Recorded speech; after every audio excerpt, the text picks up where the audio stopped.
Welcome to Buffalo Sports Insider. I'm Colin Ritchie, and today I'm joined with Caleb and Alex as we talk about the Buffalo Bills and their preview against the Kansas City Chiefs. We got Michelle in there too. There she is.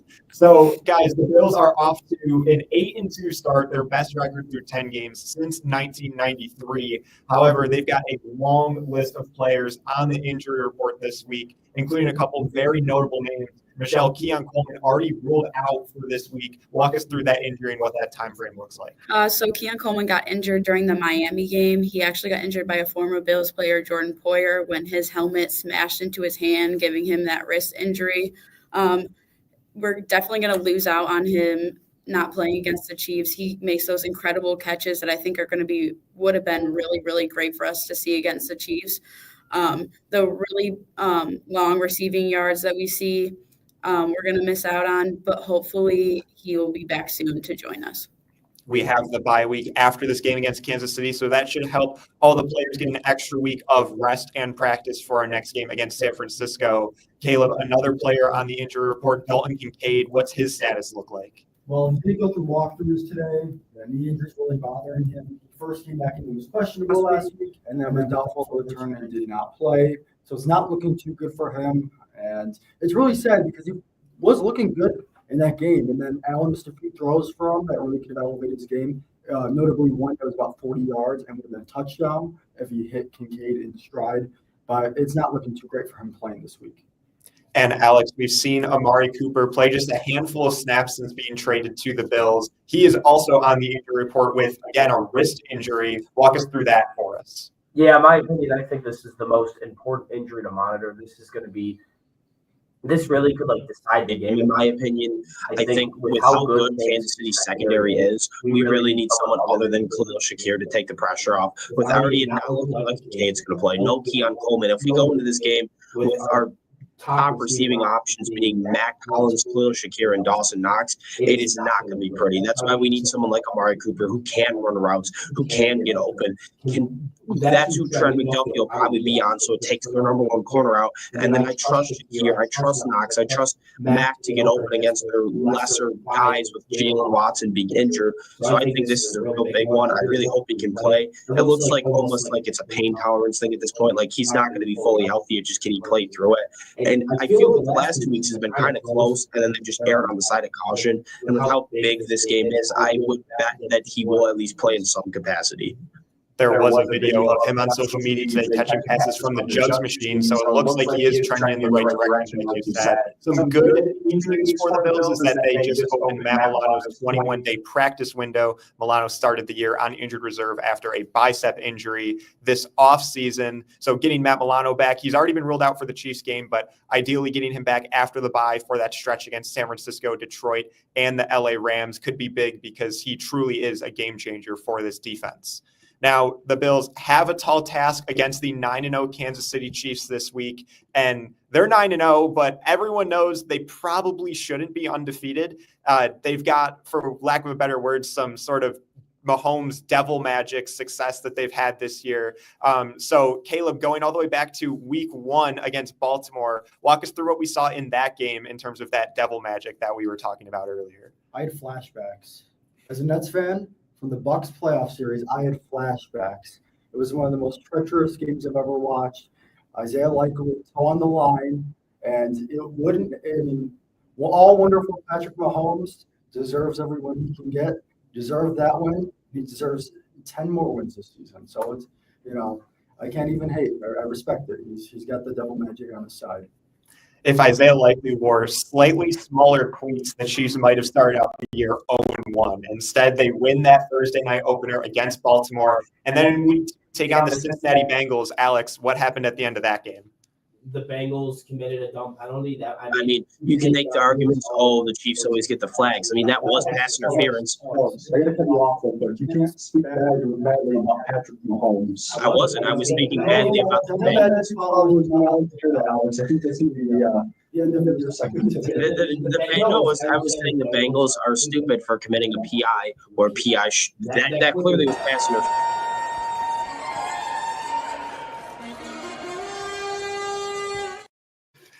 It's the Devil Magic that has taken away Alex from our segment.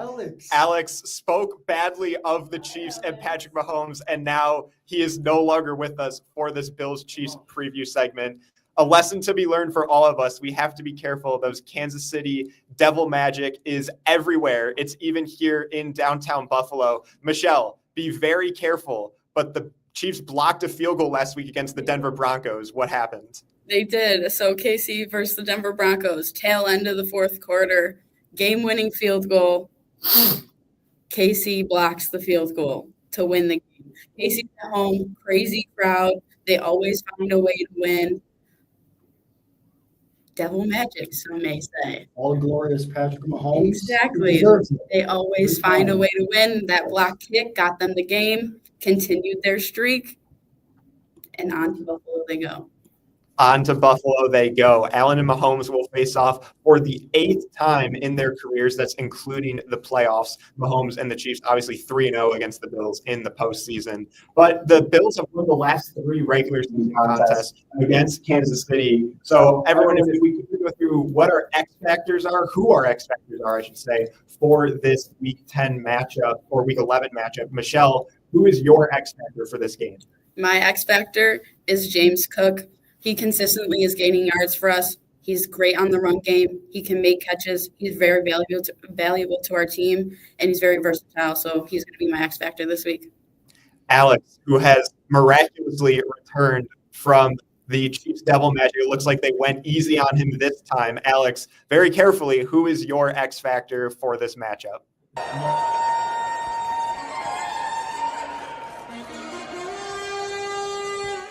Host with us. Appearing on the I show. was being good towards the Devil Who's our new Magic host, this time. Michelle? Our new host. Yeah. This is Echo. We'll be taking Alex's spot for the rest of the segment. No, I'm back. And To get back to it, I mean, yeah, the Mahomes Devil Magic is probably going to show up, and Tyler Bass is going to miss another field goal, for being honest. But all right, seriously though, I think the interior offensive line is the true X factor for this game. Obviously, the Chiefs' defense runs through Chris Jones, who you could make an argument is the best defensive player in football right now. He is just an absolute game changer, absolute playmaker on that D line. He can defend the run. He takes on double teams. He's a great pass rusher.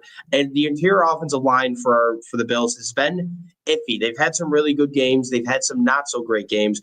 And if we can't open up run lanes for James Cook and Ray Davis to eat with how banged up our pass catchers are, it's going to be really tough to be able to move the ball against this Chiefs defense.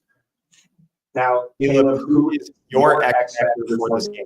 My X factor is going to be Taylor Rapp. In a lot of big games that we've won in the last 2 years, as much slack as he gets and hate he gets, Taylor Rapp has been really big in some really big games. So I think he's going to be the X factor. Can he make a game-changing interception or hit again? We will see. And I'm thinking he's the guy that's going to change the momentum for us in a game that might be close.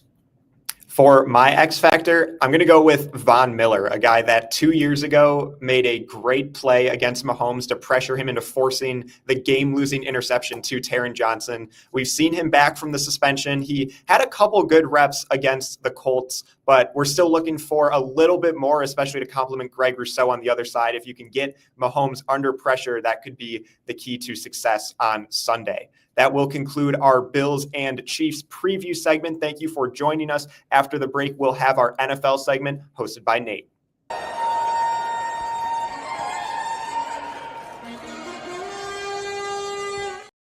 How was school today? It was good. Did you play volleyball? Yes. How's your serve coming? I think we'll work on it this weekend. Amy's slumber party is this weekend. Is your homework done? No. That was the deal we made. If you do...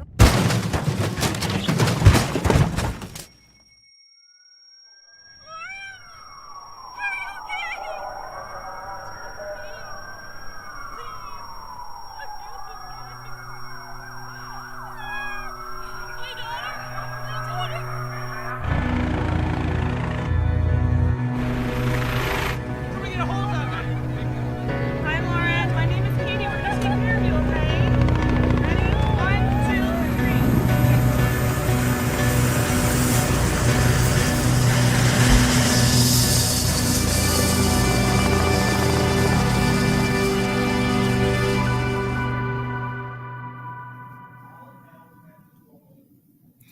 Welcome back to Buffalo Sports Insider. I'm your host today, Nathan D. Palmer, and we're going to be talking about the flush list at this point in the NFL season. It's a lot of teams that could pretty much flush it down the season. Spike, who's on your flush list for this NFL season? Gonna have to go with my own team, New York New York Jets. Jets. Clearly, everything that they've tried to do during the offseason, bringing in whatever they can, didn't work.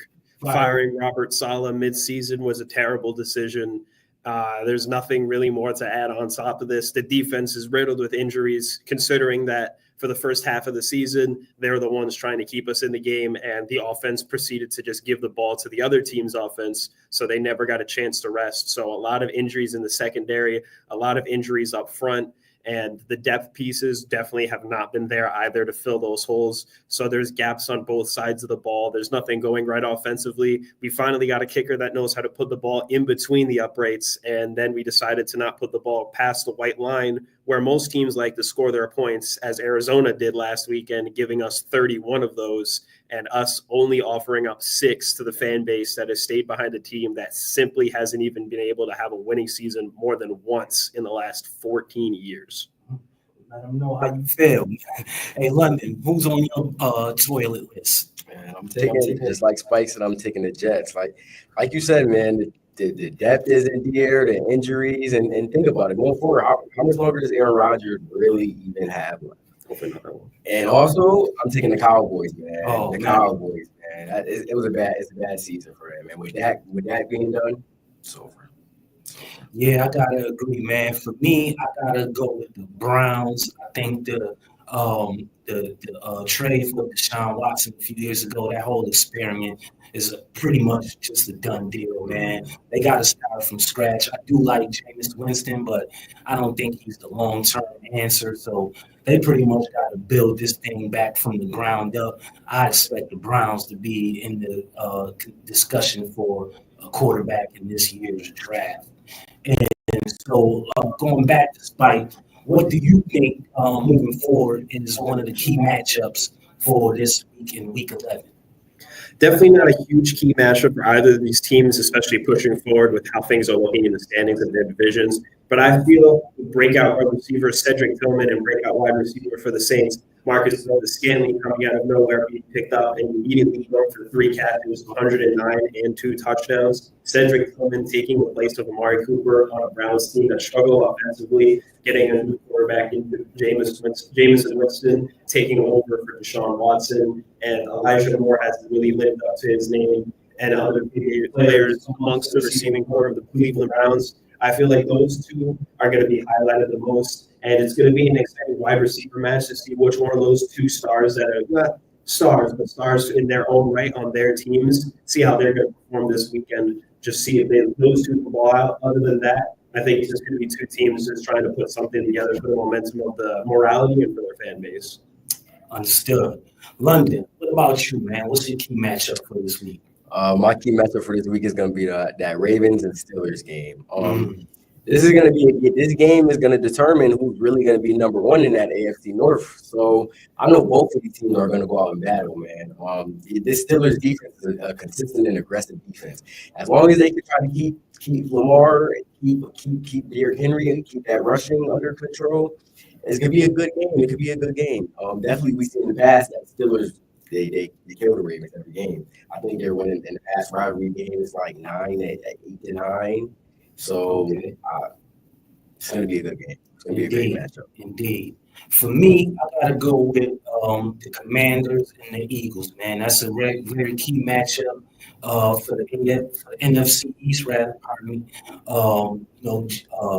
Saquon Barkley, the guys on fire, jumping over guys and stuff like that. I think the Eagles are returning back to their 2022 season when they went to the Super Bowl. So they're looking very formidable.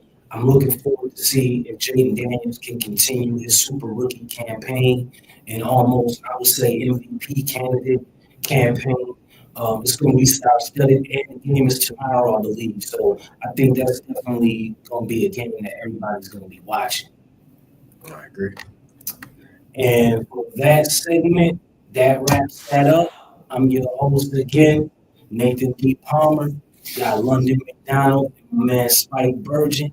Check us out on PSI website.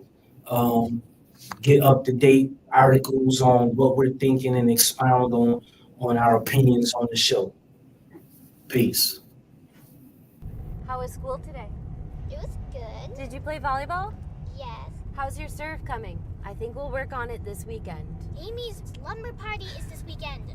Is your homework done? No. That was the deal we made. If you do,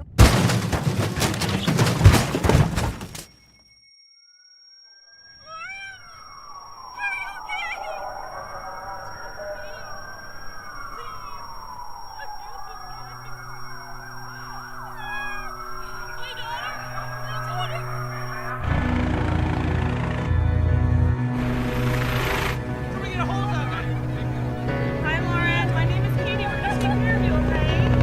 Ready? 1, 2, 3.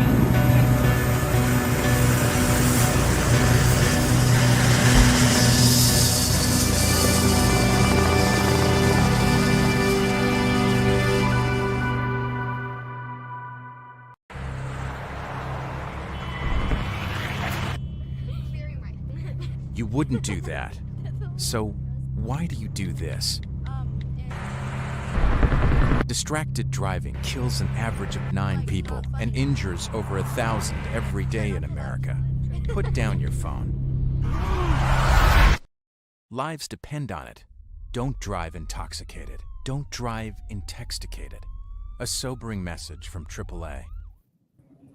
Hello and welcome back to the NHL segment. I'm your host, Michelle. I'm joined with Colin, Alex, and Thomas, and we're going to be talking about some favors and NHL. So let's start out with the last 3 games that we had the last couple of days. Against the Rangers, we won, surprisingly, 6-1. Against the Flames, we won again, 3-2. Against the Canadiens, we lost 7-5, which I was not expecting at all. Colin, talk to me about the good things that we saw during these past games. Yeah, well, as you mentioned, those first 2 games, especially where we came out with wins, especially the 6-1 victory in Madison Square Garden against the Rangers, there's a lot of good that can be taken from that game, and I think really shows the ceiling that this group, led by Lindy Ruff, can reach. They are scoring goals. They scored 6 on the Rangers, 3 on the Flames, 5 on the Canadiens in that game against the Rangers. Every forward recorded at least 1 point. They chased Shesterkin in the second period, one of the best goaltenders in the NHL. Jack Quinn had 2 points after a shaky start to the season. And Tage now has 11 goals on the year, which is tied for 4th in the NHL. There's only 3 guys above him in that stat right now, and they all have 12, and he's at 11. So Tage is seemingly back after he was unhealthy for most of last season. So plenty of good to take away from these last couple games. Exactly. Now, Thomas, talk about some things that didn't look so good, a little rough out there. Well, in that Rangers game specifically, we had a massive moment in that game, in that second period, where we shifted the momentum.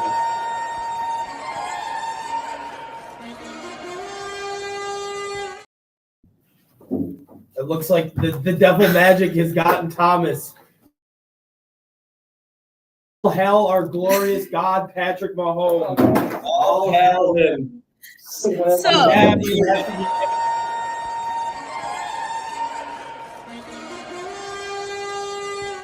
Things that happened. Goodbye, Alex. They took Alex too. They took Alex with them, Michelle. It looks like it might just be you and I for the rest of the segment. Just me, Colin. Those things are out of control, but what I can't control is the devil magic taking Thomas and Alex away from us. So now that we got that out of the way, looks like it's just me and you, Colin. Let's dive a little deeper and talk about some teams that are really impressing us. So why don't you start out with the Winnipeg Jets? Yeah, I mean, it's easy to look at the Winnipeg Jets and say they're the best team in the league right now. They're off to a 15-1-0 start, easily the best start in franchise history. They have 30 points already this season, which just sounds crazy to think about in, the first couple weeks of November here. They have 73 goals for, averaging over 4 goals per game. They have the number 1 power play in the NHL at 42.2%. Kyle Connor, 11 goals and 11 assists, is leading the team with 22 points. Connor Hellebuck only 1.92 goals against average and a .934 save percentage. Again, looking like one of the best goaltenders players in the league. And even their backup goalie, a familiar name for Sabres fans, Eric Comrie, has played 3 games with the Jets, and he's 3-0 in those games. So even when it's not Hellebuyck tonight, the Jets are still getting good goaltending in net. And they've got guys that can score. They've got guys that can defend. And it's just been the perfect recipe for success so far this season for them. 15-1-0. It's crazy. Insane. I'm definitely looking out for them this season. Another team that is impressing me is the Florida Panthers, not trailing far behind them with 23 points this season. They're 11-4-1, and they're coming off hot this season after their Stanley Cup victory last season. I wonder if they're going to keep this fire going. They did lose some big players like Brandon Montour and Oliver Ekman-Larsson, but the core is still there. Matthew Tkachuk, Sam Reinhart, Alexander Barkov. We still have that core there that is going to get them through like the tough times and really push them. So I'm excited to see their play throughout the season. So back to the Sabres a little bit. Blues, Flyers game, our next coming up. The Blues game is at home and the Flyers game is away. Can you give me your predictions for those 2 games?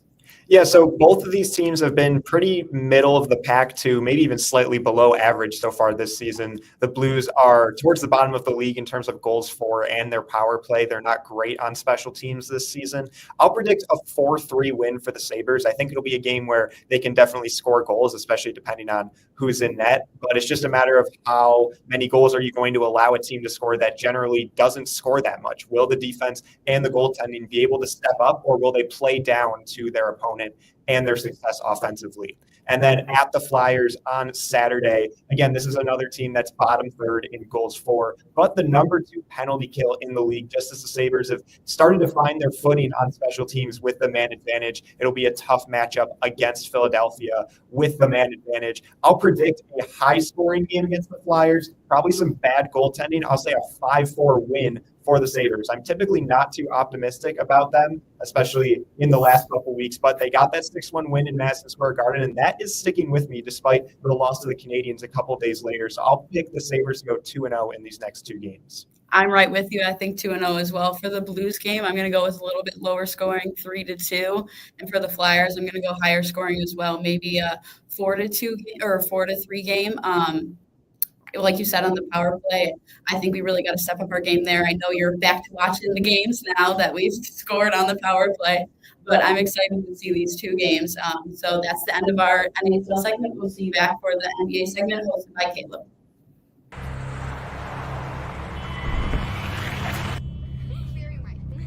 You wouldn't do that. So why do you do this? Distracted driving kills an average of 9 people and injures over 1,000 every day in America. Put down your phone. Lives depend on it. Don't drive intoxicated. Don't drive intoxicated. A sobering message from AAA. How was school today? It was good. Did you play volleyball? Yes. How's your serve coming? I think we'll work on it this weekend. Amy's lumber party is this weekend. Is your homework done? No. That was the deal we made. If you do...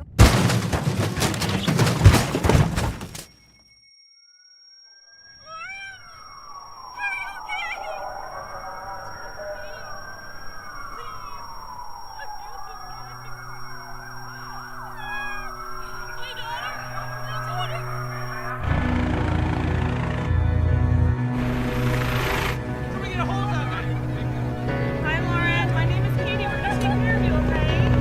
Ready? 1, 2, 3.